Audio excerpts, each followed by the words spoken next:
राधे राधे। जय श्री कृष्ण। कार्तिक शुक्ल पक्ष की नवमी को आंवला नवमी मनाई जाती है। आंवला नवमी की कथा। एक राजा था, उसका प्रण था वह रोज सवामन सोने के आंवलों का दान करके खाना खाता था। इससे उसका नाम आंवलिया राजा पड़ गया। एक दिन उसके बेटे बहू ने सोचा कि राजा इतने सारे आंवले रोजाना दान करते रहे, इस प्रकार तो एक दिन सारा खजाना खाली हो जाएगा। इसलिए बेटे ने राजा से कहा कि उसे इस तरह दान करना बंद कर दे।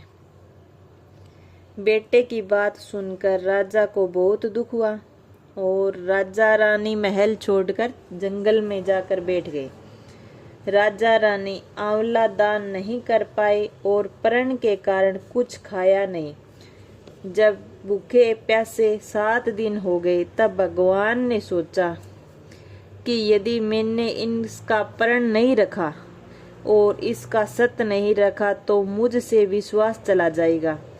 इसलिए भगवान ने जंगल में ही महल, राज्य और बाग बगीचे सब बना दिए और बहुत सारे आंवलों के पेड़ लगा दिए।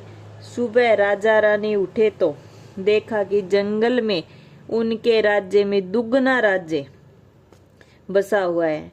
राजा रानी से कहने लगा, आओ नहा धोकर आंवले का दान करें और भोजन करें। राजा रानी ने आंवले का दान करके खाना खाया और खुशी खुशी जंगल में रहने लगे। उधर आंवला देवता का अपमान करने व माता पिता से बुरा व्यवहार करने के कारण बहू बेटे के बुरे दिन आ गए। राज्य दुश्मनों ने छीन लिया और दाने दाने के लिए तरसने लगे। काम ढूंढते हुए अपने माता पिता के राज्य में आ पहुंचे। उनके हालात इतने बिगड़े हुए थे कि माता पिता उन्हें पहचाना नहीं, काम पर रख लिया। बेटे बहू भी नहीं सोच सके कि उनके माता पिता इतने बड़े राज्य के मालिक भी हो सकते हैं, सो उन्होंने भी अपने माता पिता को नहीं पहचाना। एक दिन बहू ने सासू के बाल गूंथते समय उसकी पीठ पर मस्सा देखा।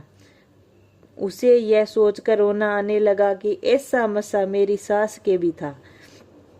हमने उन्हें आंवला दान करने से रोका था, इसी कारण धन नष्ट हो जाएगा। आज वह न जाने कहाँ होंगे।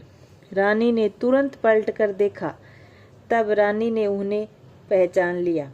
सारा हाल पूछा और अपना हाल बताया। अपने बहू बेटे को समझाया कि दान करने से धन कम नहीं होता बल्कि बढ़ता है। बहू भी सब सुख से राजा रानी के साथ रहने लगे। हे भगवान, जैसा राजा रानी का सत्य रखा वैसा सबका सत्य रखना। कहते सुनते उकारे बढ़ते सारे परिवार को सुख देना।